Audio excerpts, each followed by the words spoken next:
Good morning dear student. तो आज हम पढ़ेंगे इलेक्ट्रोस्टैटिक का लेक्चर नंबर 7। आज के इस वीडियो में हम चर्चा करेंगे निरक्षीय अवस्था के लिए किसी डाइपोल मोमेंट के कारण इलेक्ट्रिक फील्ड कितना होता है। निरक्षीय अवस्था के लिए वैद्युत क्षेत्र की तीव्रता कितनी होती है। और बहुत ही खुशी की बात है, आप लोग बहुत ही अच्छा सपोर्ट कर रहे हैं मेरा। हमारे लगभग 125 के एबव सब्सक्राइबर भी हो गए हैं। तो ऐसे ही आप लोग सपोर्ट करते रहे हम, जिससे हमारा भी उत्साह बढ़ता रहे, हमारी नई वीडियो जो है और अच्छे से अच्छा बने। तो ठीक है, हम स्टार्ट करते हैं कि निरक्षीय अवस्था के लिए वैद्युत क्षेत्र की तीव्रता कितनी होती है। पिछले वीडियो में हमने पढ़ा कि अच्छी अवस्था के लिए वैद्युत क्षेत्र की तीव्रता कितनी होती है। तो आइए थोड़ा सा डिस्कस कर लेते हैं, नया करते हैं कि अच्छी अवस्था के लिए जो फार्मूला आया था वो क्या था, उसके प्रॉपर्टीज क्या थे। इसके बाद हम दोनों फार्मूले में क्या एक संबंध बताते हैं। जैसे मान लीजिए कोई एक डाइपोल मोमेंट था। डाइपोल मोमेंट का मतलब हो गया वैद्युत द्विध्रुव आघूर्ण, जिसे हम बोलते हैं। इसकी डिफिनेशन बताया गया था कि जब दो बराबर परंतु विपरीत आवेश, दो बराबर होंगे बट अपोजिट चार्ज होंगे, विपरीत आवेश होंगे, एक दूसरे से बहुत कम दूरी पर स्थित होते हैं। मान लीजिए इनके बीच की डिस्टेंस, इसके सेंटर से ए डिस्टेंशियल बहुत कम दूरी पर स्थित है, तो आपका डाइपोल मोमेंट होता है वैद्युत द्विध्रुव।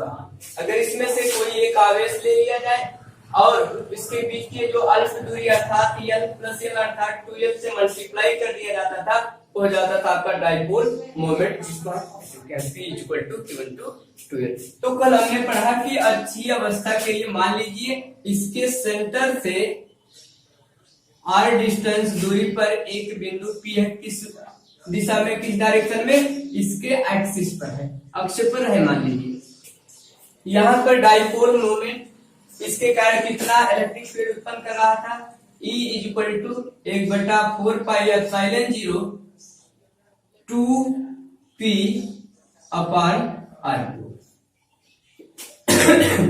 इतना आया। अच्छा थोड़ा सा ध्यान दो, यहां से हम कहें इलेक्ट्रिक फील्ड का डायरेक्शन किधर है। इलेक्ट्रिक फील्ड का डायरेक्शन ऐसे माइनस आवेश के कारण इधर का डायरेक्शन होगा इलेक्ट्रिक फील्ड का, और इस प्लस आवेश के कारण इलेक्ट्रिक फील्ड का डायरेक्शन। अगर आपसे हम कहें कि डाइपोल मोमेंट का डायरेक्शन किधर होगा, वैद्युत द्विध्रुव आघूर्ण का डायरेक्शन क्या होगा, तो आप बच्चों विशेष ध्यान देना कि वैद्युत द्विध्रुव का जो आघूर्ण होता है फिजिक्स में, वो हमेशा माइनस चार्ज से प्लस की तरफ होता है। वैद्युत द्विध्रुव आघूर्ण का डायरेक्शन जो होगा, दिशा जो होगी, हमेशा माइनस आवेश से प्लस आवेश की तरफ होती है। केमिस्ट्री में इसका अपोजिट होता है, तो हम फिजिक्स में चर्चा करेंगे। तो ये था अच्छी अवस्था की। अच्छा अगर इसका वेक्टर फॉर्म में हम लिखें तो डाइपोल मोमेंट का डायरेक्शन इधर माइनस से प्लस की तरफ, इलेक्ट्रिक फील्ड का डायरेक्शन, तो यहां से आ जाएगा इलेक्ट्रिक फील्ड वेक्टर फॉर्म में लिख रहे हैं, वेक्टर फॉर्म में है E=1/4πε0। निर्वात के लिए बाय स्पेस कोई माध्यम नहीं रखा गया, इनको क्यों लिख सकते थे अगर माध्यम होता तो, हो जाएगा 2P/r3। ये हो जाएगा वेक्टर फॉर्म में वैद्युत क्षेत्र की तीव्रता by the axis of the distance R between centre of dipole. लेकिन आज हम पढ़ेंगे कि निरक्षीय अवस्था के लिए क्या होता है, इसको नोट कर लें आप। अभी हम चर्चा करेंगे निरक्षीय अवस्था के लिए कितना होता है। चलिए शुरू करते हैं निरक्षीय अवस्था के लिए वैद्युत क्षेत्र की तीव्रता। हेडिंग लगा लीजिए, निरक्षीय अवस्था के लिए, निरक्षीय स्थिति के लिए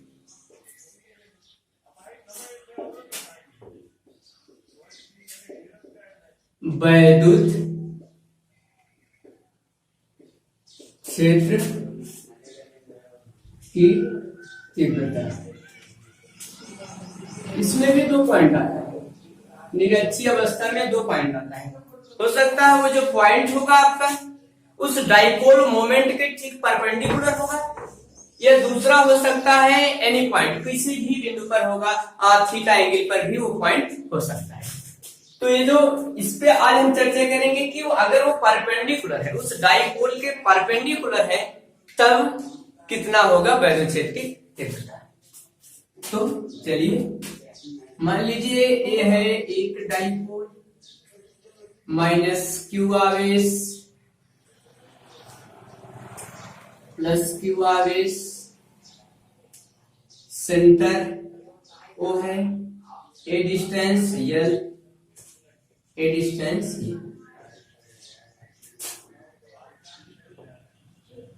अब क्या कह रहा है कि इससे इक्विटोरियल, मतलब बाइसेक्टर बोल सकते हैं, इक्विटोरियल बोल सकते हैं, परपेंडिकुलर बोल सकते हैं निरक्षीय अवस्था।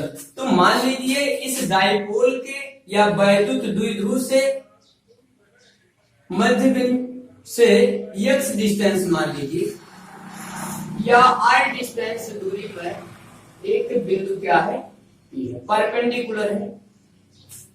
परपेंडिकुलर का हम चर्चा करते हैं, लंबवत के लिए परपेंडिकुलर, लंबवत पे चर्चा किया है।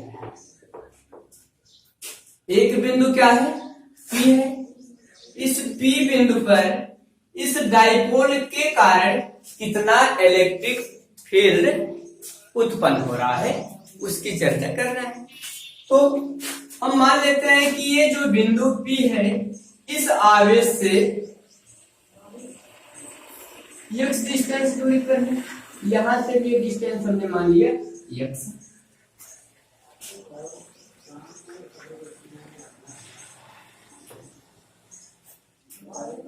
यहां से इस प्लस क्यू आवेश के कारण इलेक्ट्रिक फील्ड का डायरेक्शन ऐसे होगा टुवर्ड्स फ्रॉम द चार्ज, मतलब आवेश से बाहर की तरफ इलेक्ट्रिक फील्ड का डायरेक्शन। इसको हमने मान लिया भैया ये पहला आवेश है, इसको हम मान लिए दूसरा आवेश है। तो इसके कारण इलेक्ट्रिक फील्ड मान लीजिए E2 उत्पन्न हो रहा है, और माइनस के कारण आपने पढ़ा है कि इनवर्स होता है, मतलब चार्ज की तरफ आता हुआ इलेक्ट्रिक फील्ड का डायरेक्शन होता है। तो यहां से इस आवेश के कारण इलेक्ट्रिक फील्ड का डायरेक्शन ऐसे होगा E1।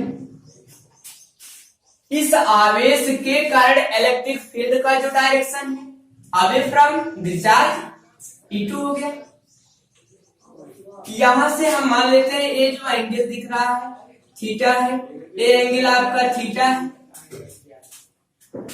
यहां से अगर हम कहें कि भैया नेट क्या होगा इलेक्ट्रिक फील्ड, तो यहां से इलेक्ट्रिक फील्ड मान लीजिए ये हो गया ई। अच्छा, अगर ये थीटा एंगल क्या है, थीटा एंगल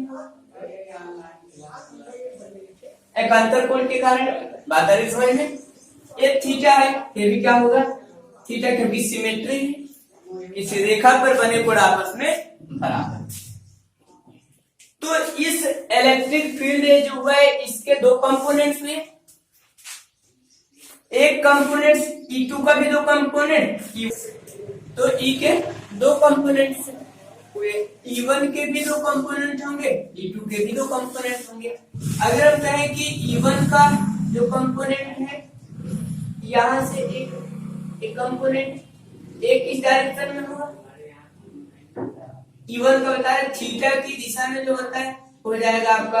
अच्छा, पहले हम चर्चा कर लेते हैं E1 का मान कितना होगा, E2 का, तब इसको हम चर्चा करते हैं। अच्छा, अगर यहां से इस आवेश के कारण इस बिंदु पर कितना इलेक्ट्रिक फील्ड उत्पन्न हो रहा है, तो यहां से E1 इज इक्वल टू कितना होगा 1/4 पाई एप्सिलॉन 0 Q अपान R स्क्वायर। लेकिन आपको निकालना है, सॉरी, यहां से डिस्टेंस क्या है x है, तो आप लिखेंगे x स्क्वायर, क्योंकि इस आवेश के कारण इस बिंदु पर वैद्युत क्षेत्र की तीव्रता कितनी होगी। आपने पढ़ा ना कि अगर कोई आवेश है, इससे r डिस्टेंस x डिस्टेंस से डिस्टेंस कुछ भी दूरी दी गई है, के कारण कितना इलेक्ट्रिक फील्ड उत्पन्न होगा, तो आपने पढ़ा 1/4πε0 Q/r²। तो इस आवेश के कारण इस बिंदु पर जो इलेक्ट्रिक फील्ड उत्पन्न होगा वो हो जाएगा E1 = 1/4πε0 Q/x²। डिस्टेंस कितना है? अच्छा, अगर यहाँ से हम E2 का मान निकालें, इस आवेश के कारण कितना इलेक्ट्रिक फील्ड उत्पन्न हो रहा है, तो E2 बराबर हो जाएगा 1/4πε0 Q/AB क्या होगा, x²। ये भी डिस्टेंस क्या x है, दोनों सेम। अच्छा, यहां से अगर हम x की वैल्यू फाइंड करें, आप देख सकते हो एक समकोण त्रिभुज बना है, क्योंकि हमने क्या लिया है, परपेंडिकुलर लिया है। इस डाइपोल से ये जो पॉइंट हमने लिया परपेंडिकुलर है by the centre of dipole, इस वैद्युत द्विध्रुव के मध्य बिंदु से क्या परपेंडिकुलर लिया गया बिंदु। तो एक समकोण त्रिभुज बन रहा है, यहाँ से कर्ण लंब आधार, तो अगर हम x की वैल्यू फाइंड करते हैं, x = क्या होता है, लंब का स्क्वायर r², धनाधार का स्क्वायर अर्थात l²। तो यहां से अगर हम वैल्यू पुटअप करें तो हो जाएगा आपका 1/4πε0 Q/x² के स्थान पे वैल्यू रखी है r² + l²। यहां से हो गया आपका r² + l²। उसी तरह भी हो जाएगा 1/4πε0 Q/r² + l²। आप देख रहे हैं कि E1 की जो वैल्यू है वही E2 की वैल्यू है। तो मेरा कहने का मतलब है कि E1 और E2 दोनों क्या है, इक्वल है। तो थोड़ी देर के लिए हम मानते हैं कि E1 E2 दोनों इक्वल है, इसके इक्वल टू हमने मान लिया। तो यहां से क्या हुआ, अब देखिए E1 E1 भी E हो गया, E2 भी आपका E हो गया। इसका net A theta angle A theta, तो इसके भी दो कंपोनेंट्स होंगे, एक इसके परपेंडिकुलर होगा, ये हो जाएगा आपका E sin थीटा, और थीटा की दिशा में जो होगा ये हो जाएगा आपका E cos थीटा। ठीक उसी तरह इसके भी जो कंपोनेंट्स होंगे, इसका भी हो जाएगा ये आपका E sin थीटा, और ये क्या हो जाएगा E cos थीटा होगा। बात है समझ में? इस E के भी दो कंपोनेंट, एक थीटा की दिशा में E cos थीटा, एक इसके परपेंडिकुलर E sin थीटा। उसी तरह इसके भी जो कंपोनेंट होंगे, दो घटक होंगे, एक थीटा की दिशा में यही होगा E cos थीटा, एक इसके परपेंडिकुलर। अब एक चीज यहाँ ध्यान देना है कि आप देख रहे हैं E1 sin theta, E1 sin theta, इसके कारण जो परपेंडिकुलर आपका घटक मिला और इसके कारण जो मिला, ये दोनों तो इक्वल है बट अपोजिट है। तो E1 sin थीटा से कट जाएगा, तो बचा क्या, केवल कौन इलेक्ट्रिक फील्ड उत्पन्न करेगा, केवल ये E cos थीटा, ये E cos थीटा।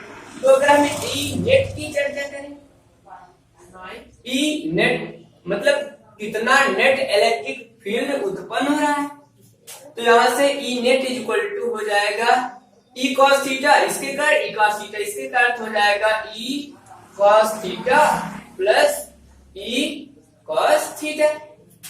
बात आ रही समझ में? यहां से इसके कारण यहां भी E cos theta electric field उत्पन्न हुआ, इसके कारण भी दोनों एक ही दिशा में, इसलिए दोनों को हमने ऐड कर दिया। ये दोनों अपोजिट थे, माइनस हो जाते, इक्वल से कट गए। तो यहां से E नेट = मिलेगा 2E cos थीटा। तो यहां से अगर हम वैल्यू पुटअप करें, E नेट = 2E का मान, E1 E2 सेम है, तो E का मान आप रख दीजिए 1/4πε0 Q/r² + l² cos theta. cos theta की वैल्यू कितनी होगी, ध्यान दो, अगर थीटा एंगल है तो cos थीटा बराबर होता है आधार बटे कर्ण। यहां से हम लिख दे रहे हैं, यहां से cos थीटा = क्या मिलेगा, cos थीटा बराबर आधार आपका है L और कर्ण क्या है x, आधार बटे कर्ण x है। तो यहां से cos थीटा = आ गया L/L x। अच्छा, x की वैल्यू यहां से क्या होगी, तो यहां से अगर इसको हम आगे बढ़ाएं तो x इक्वल टू हो जाएगा रूट में R square plus L square, वर्गमूल ले लिया गया, यहां से वैल्यू पुट करिए तो हो जाएगा E net is equal to 1/4 pi epsilon 0 into Q into 2 को एल के साथ कर दो 2l upon R square plus L square into X की वैल्यू कितनी आ गई करड़ी में R square plus L square, या इसी को हम लिख सकते हैं R square plus L square का घात 1/2, करड़ी का मतलब होता है घात 1/2। यहां से हो जाएगा क्या R square plus L square का घात 1/2, यहां से इसका घात कुछ नहीं तो मानेंगे अब सेम वही टर्म है इसका घात 1/2, तो क्या हो जाएगा जब आधार बराबर होता है घातें क्या होती है जुड़ जाती हैं घातांक के नियम से, आ जाएगा E net is equal to 1/4 pi epsilon 0। थोड़ा ध्यान दो क्यू इंटू 2l क्या होता है, क्यू इंटू 2l अभी क्या था आपका डाइपोल मोमेंट p था, डाइपोल मोमेंट p, तो यहां से q इंटू 2l के स्थान पे आपका डाइपोल मोमेंट p हो गया आपका p बटा के घात दोनों का जुड़ जाएगा R square plus L square का घात हो जाएगा 1/2 और 1 जोड़ेंगे हो जाएगा 3। दोबारा समझ लीजिए, यहां से E1 के दो घटक हुए, एक E1 sin थीटा एक E cos थीटा, इसके भी दो घटक हुए, एक E1 sin थीटा एक E cos थीटा, तो ये दोनों तो आपस में इक्वल बट डायरेक्शन दोनों का अलग अलग था, अपोजिट था, तो आपस में कट जाएंगे, इसका डायरेक्शन और इसका डायरेक्शन सेम है तो दोनों ऐड हो गए, वही नेट आपका इलेक्ट्रिक फील्ड हुआ। यहाँ से cos थीटा ऐड हो गए 2e cos थीटा हो गया, 2e की वैल्यू यहाँ से पुट अप कर दिए, E1 E2 पे इक्वल था into cos theta equal to हो जाएगा आधार बटेकर l by x हो गया, यहाँ से x इक्वल टू क्या हो जाएगा जब x स्क्वायर इक्वल टू इतना x इक्वल टू रूट में हो जाएगा, घात 1/2 भी लिख सकते हैं, हमने पुट अप कर दिया, आधार सेम था तो घाते 1/2 और 1 जुड़ के कितना हो गया 1/2, अब q इंटू 2l वही आपका डाइपोल मोमेंट हो गया वैल्यू इंटू, ठीक। तो यहां से हो गया आपका E net is equal to, यहां से एक चीज ध्यान दो कि L का जो टर्म है आपका L बहुत छोटा है, यहां हम लिखेंगे L का मान R की तुलना में कम है, अतः एल स्क्वायर और भी कम